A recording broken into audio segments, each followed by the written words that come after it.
So today is an exciting day. I am going to meet with Alice, who is the co-founder of Social Bite, just to chat to Alice about ways in which the Glasgow Girls Club can perhaps get more involved with Social Bite, see ways in which we can help them, and just really find out about Alice. She's a really inspirational girl, having started Social Bite with Josh Littlejohn, and what they've achieved in such a short space of time to help eradicate homelessness and social problems in Scotland has been exceptional.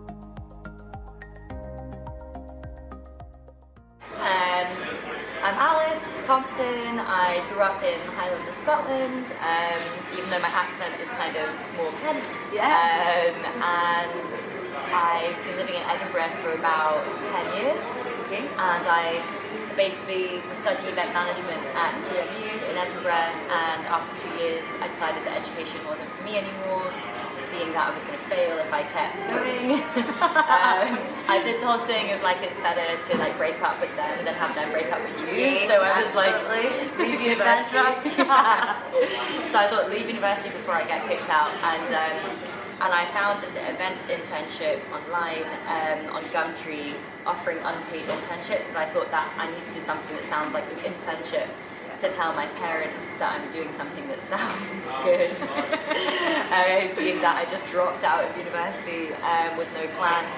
And Josh, my now business partner, interviewed me, and he was sort of like, I'm starting an events company, I don't have any money to really pay anyone, but I can give unpaid internships, and if you bring any money in, I can give you commission.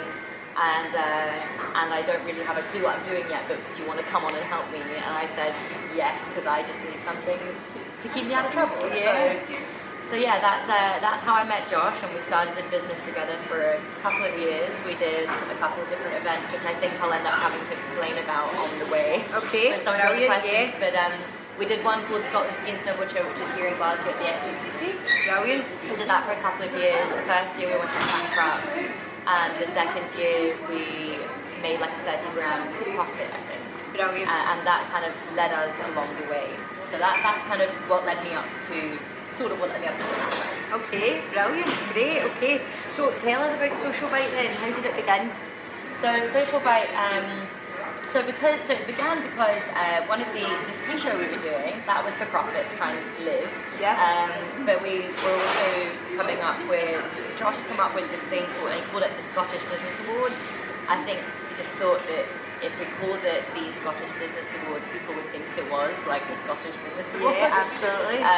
So that was going to be all for charity, which basically doing it that way, it kind of fed mine and Josh's like left-wing part of ourselves. We're like, no, we do an event, it's all for charity, and not for profit, but also it was a really amazing opportunity to surround ourselves by lots of business leaders in Scotland. Yeah. Because it was going to be really for the elite sort of business crowd. But in the lead up to putting that event together, we wanted to go along with our sort of left-wing souls.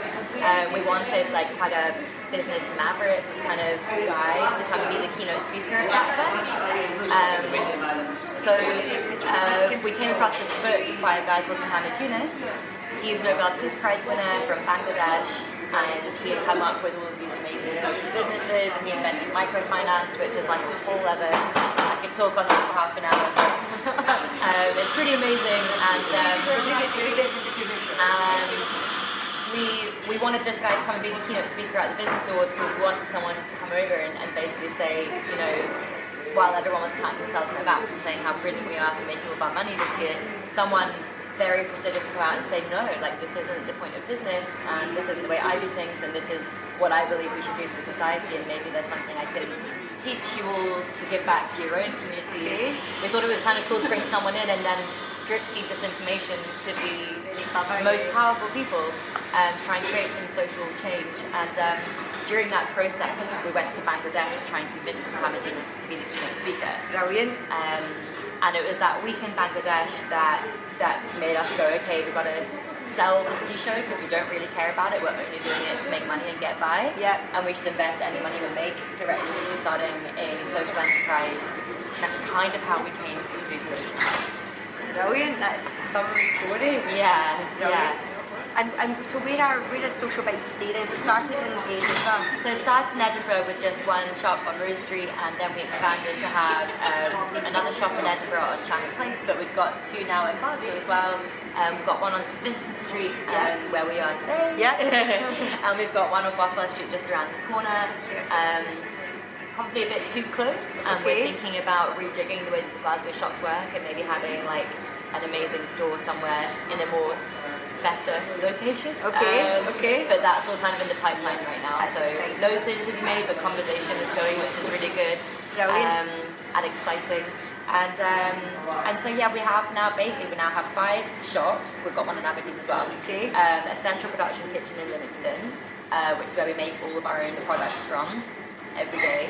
And we have a registered charity. We have a big event called Sleep in the Park, which Glasgow amazing support. I'm now working on the We Sleep Out, which I can talk about more in a minute. And what else do we have? We've got the Village in Edinburgh, where we're trying to house 20 people, and the Village opens in the natural weeks. That's incredible. So we're going to go to that. You guys are going to come. Brilliant. So we're going to get some footage. That's exciting.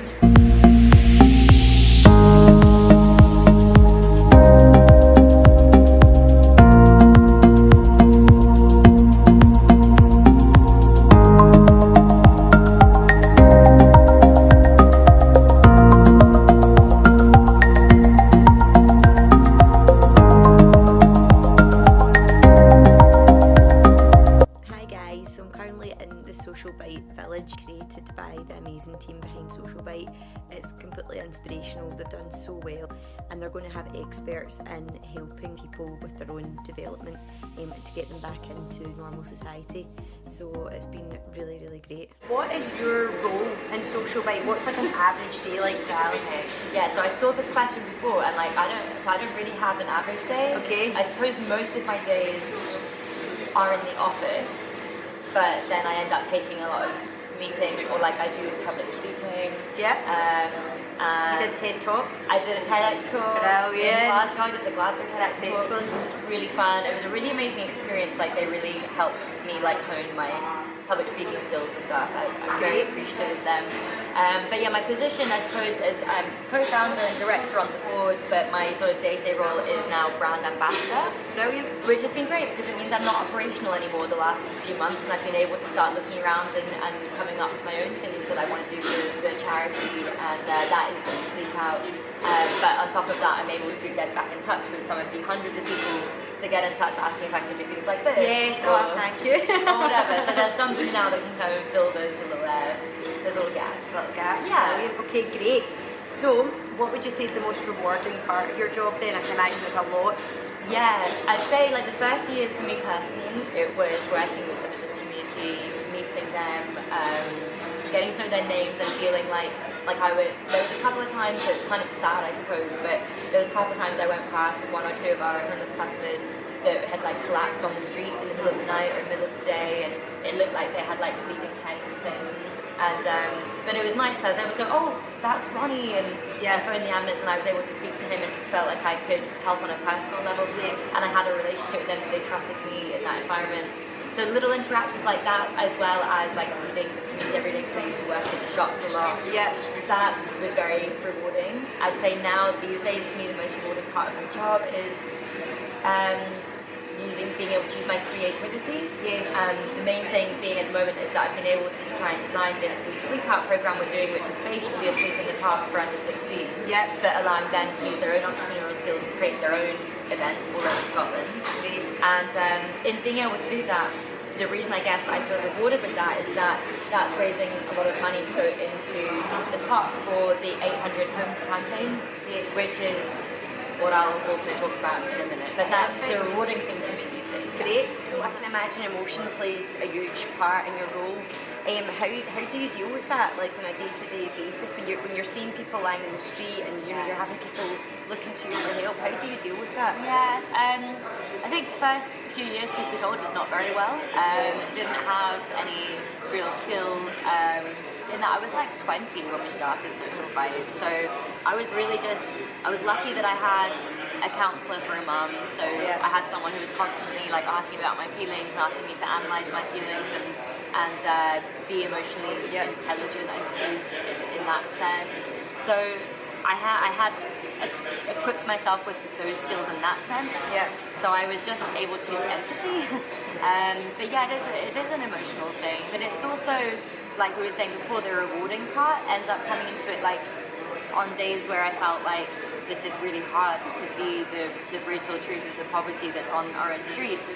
But at the same time, it was really rewarding to see the effect we were having, and to see that a lot of homeless people or people affected by homelessness are a lot more like normal than we give them credit for. Normal is like a strange word to use, but so definitely it's been an emotional job at times, and it's been a challenging thing, but it's also been really rewarding. So those two questions to me are like half and half passionate. Perfect, right, okay, great. So you guys get a lot of amazing celebs like on board. You've had George Clooney, Leonardo DiCaprio, and then recently a red-headed royal and his wife-to-be, who we're in. So how do you get them on board? How do they become sort of involved in Social Bite? Yeah, so that's basically, I'm glad I was able to explain the kind of the trajectory of how we got here, because essentially it's the Scottish Business Awards, that thing that we just call the Scottish Business Awards. It kind of just grew every year, and before we knew, like, so the first year we asked this Mohammed Yunus guy from Bangladesh to do it, but he couldn't do it in the end, so it's kind of hilarious because we went all the way to Bangladesh. It inspired the entire change of our whole lives, but he couldn't do that date. So he was never the speaker at the Business Awards, although he did come and do a separate thing for us, which was great. But the following year we had President Clinton.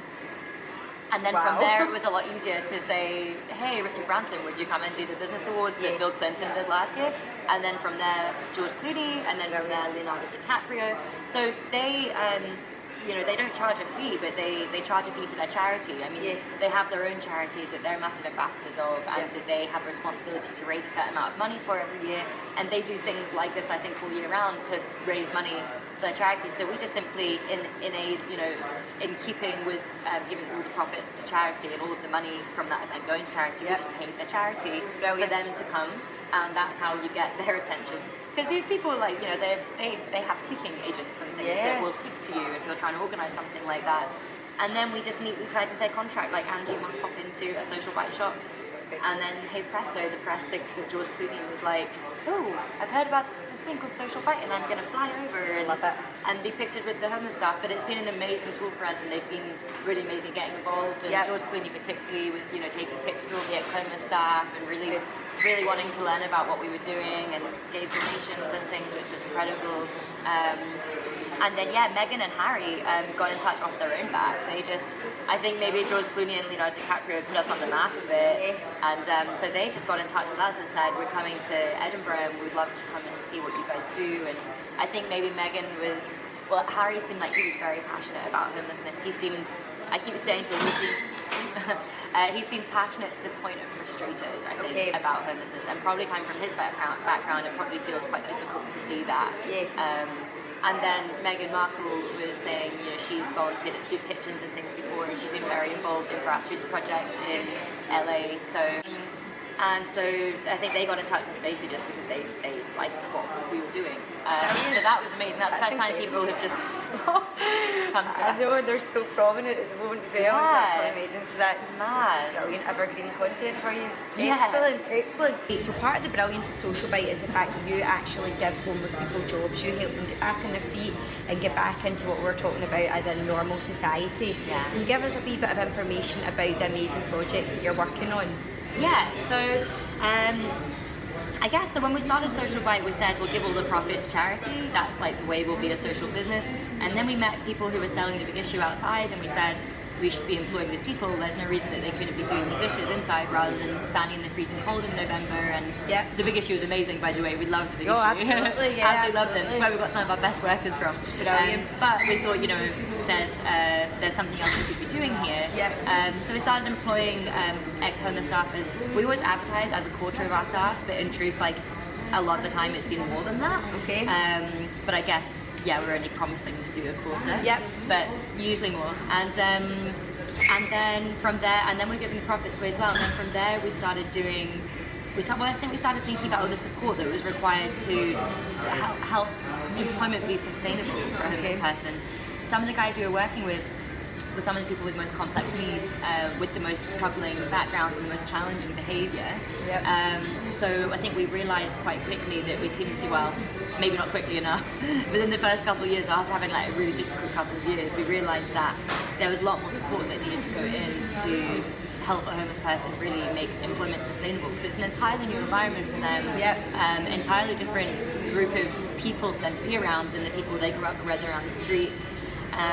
So yeah, we started employing counsellors, and then we started looking to other services that we could add on to their employment experience with us. You know, boxing or addiction therapy or rehabs or things like this, as well as trying to provide like support networks for those people. So that was all stuff we did, and then from there we sort of went, well, the next thing that we employ homeless people, we feed homeless. Oh yeah, so we feed homeless people as well every day. Of course. And so we employ them, we feed them, and now we're supporting them to remain in that employment. But the next stage kind of felt like, well, we should house them. So that was kind of how the Social Bite Village was born. It felt like the next thing that we should do. And that would be supported accommodation. So all of that same support that we give them during employment, trying to give them that through accommodation, and trying to do it for maybe 12-month periods, so we can hand them out on the other end into permanent housing, hopefully with some employment, if that's something that they are able to do and want to do. And so there was kind of that full circle. But then also while planning the village and while looking into all of that, we did a study with Heriot-Watt University in Edinburgh. We said, what's the cause of homelessness and what's the solution to homelessness? Like, let's just check that we're not just kind of running off our own instincts here and getting things wrong. And what came back was like, yes, 100% supported accommodation, that's great, so the village is good for that. But what also came back from the study was all of this information about Housing First, which I won't bore people with right now, but essentially it's a housing model that turns what we do on its head at sort of policy level.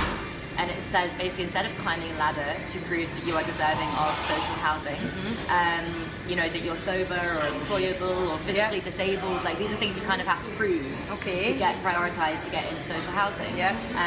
What it says is, give someone a house first. Like, just everybody should have access to a house. It's a human right, food, water, shelter. So it works on the principle that it's a human right. And once you provide that house, then you start to put the support in around that person to make that housing sustainable. Because what you find a lot with homeless people is they get housed into social housing, but then it's not manageable for them to maintain antisocial behaviour, not meeting rent, whatever reason. They fall out of that accommodation again and they're back in the cycle of homelessness. So how do we make that sustainable? And Housing First basically has a very specific way in which you support those people, which is different to the way that we normally support them with the resources we have now, and a different way to housing them is just different. So Finland do it nationwide, pockets of the US do it, pockets of Canada do it, pockets of Europe do it, and it's got like between like a 70 to 90% success rate in like eradicating homelessness. So we learned about this and we went, oh wow, that's really challenging. How do we do that? Because that's really something that government would do, and we're not the government. But then we thought, well, Sleep in the Park is quite an amazing opportunity to raise a lot of money, to pay for something, and to put the public eye on this issue, and then to be able to like knock on the government's door and say, what do you think about this? And luckily for us, they're really on board with all of these ideas, and they look like they want to get involved with it at the end of this 18-month process that we're doing. So that's where that's where most of the money from Sleep in the Park is going. It was called the 500 Homes campaign. It's now the 800 Homes campaign. So that's Glasgow, Edinburgh, Stirling, and I'm forgetting somewhere, Dundee maybe. Don't quote me on that. Need to have another chat with Josh to get all of these solidified in my head.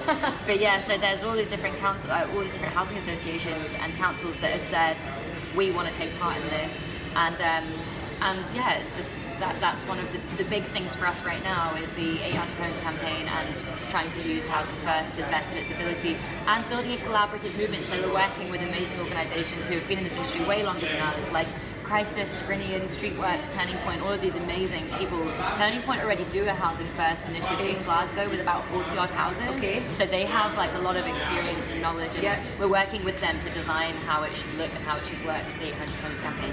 I'll shut up now. That is brilliant. No, honestly, it's actually amazing. So no wonder. I bet you could talk about it all day. Yeah, it's a problem. No, not at all. It's brilliant. So yeah, that did definitely lead us on to the Sleep in the Park event then. So that was outstanding. It was something that the Glasgow Girls Club were corporate sponsors for. Amazing. We were talking about it earlier on, and I was saying how hard it was because it was -7, I think. Yeah. And you just don't comprehend how horrible sleeping outside is, and how cold -7 really is, and it's like cold -7 really is. How you just feel horrible in the morning. I can imagine having not had access to a shower. Absolutely. And it's just but it was a massive success.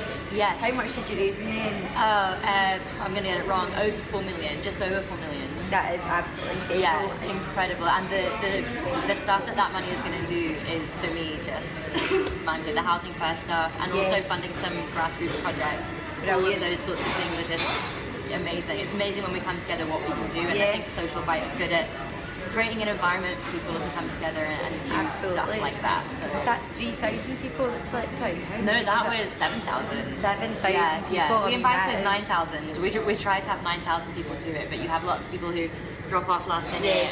And it was the first time, so we're hoping to just keep building that. So. Brilliant, great. So you're going to do it again this year? So we're going to do it again this year, and there's some exciting new advancements which I can't talk about yet. Okay. But there will be some very exciting things happening this year to make it more accessible. Perfect, great. Well, Glasgow Girls Club will definitely be getting involved again. Yes, so amazing. For a land that is lost now, which though so dearly held, that stood against him. Right words on me, and sent him homeward to think again. Okay, so this is obviously a biggie for the interview. You've got amazing initiatives. Social Bite do corporate catering. Yes. I know that you also invite businesses to have a homeless person working for you. What ways can girls in the group get behind Social Bite? What different things can we do for you? Wow, okay, that's cool. So, if you have businesses and you have any position in that business that could be fulfilled by somebody who maybe hasn't had all of the education, like university careers and things.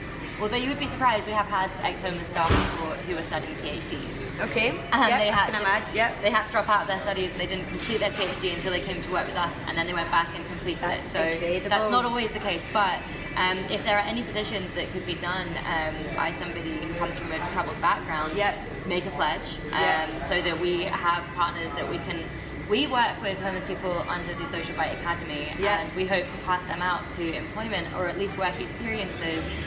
So that's definitely a really good way to support us. Okay. And then getting involved in Sleep in the Park, or the We Sleep Out, which is the under 16 thing I'm working on this year. So if you have a disclosure or a PVG, then we need you to come and be a guardian, for the evenings. Where the kids are organising their own sleep out, so you can come and you basically have to stand and take shifts to be awake and watch everyone and do head counts occasionally, make sure everyone's safe and in the right place, and beyond that, take part in Sleep in the Park, or encourage kids or nieces or nephews to do the We Sleep Out, tell them about it.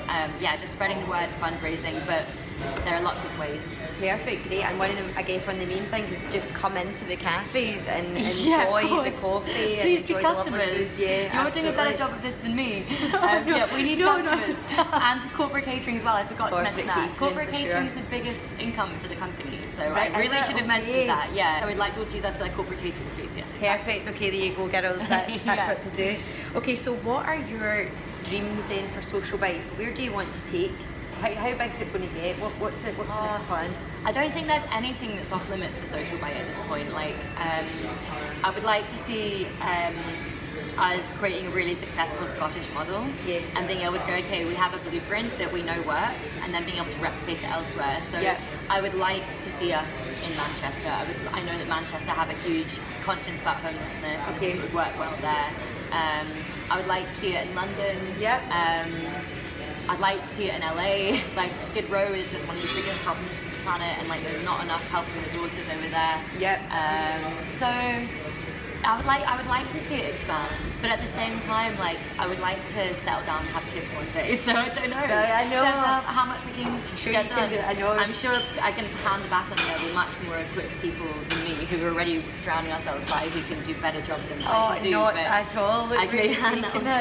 You and Josh are obviously very incredible people. Like being able to bring it to where it is just now. I mean, that's been.